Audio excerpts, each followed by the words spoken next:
There's no such thing as work-life balance. None!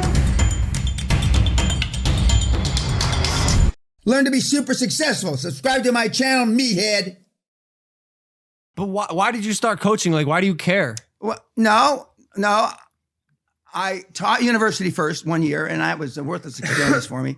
I taught a whole year for $1, where I went to school right near here, Cal State Northridge. I graduated. Nice. I was on the 8-year program, but I spent 4 years in the middle of the military. But it took me 8 years from high school to when I graduated in 1971. And I found it easy because it is easy. But the kids all think, not all, but almost all think there's a secret sauce to the Billionaire. Like a cheat code? Yeah, but there isn't a secret sauce. Right. Fortunately for me, there is no compressed algorithm for 50 years of experience. Then how do you turn $60,000 to $65 million 'Cause in 100 he days? did it. In 100 days. No, because I in did it. 100 days. Yeah, because I took back in those days, and this is why I'm called a financial wizard, is that there was no law in the world on any major stock exchange that you could not take an option to buy public.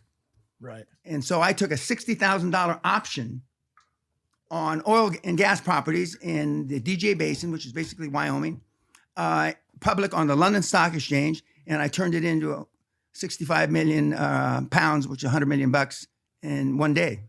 You took an option Okay, public. let's say I give you 100 grand. I'll come back and buy this house for $10 million in a year. 100 grand is the option. Yep. You give me 12 months. Yep. Right? Yep. You understand? Well, I just did that on a big oil deal. Same thing. And when we did it, nobody had ever done it before, but it wasn't illegal. So then I did it in Amsterdam a few months later, and then they stopped it. It's called the Peña rule now. Wait, really? Yeah. SEC? Yeah, SEC and all the governing bodies of the stock exchanges around the world came up with what they call a Peña because they don't know I have a tilde over the end.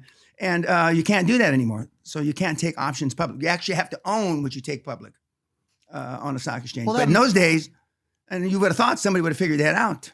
Stock exchanges have been around since 1535 when the Amsterdam founded the first burst for the tulip bulbs. They took public back in those days.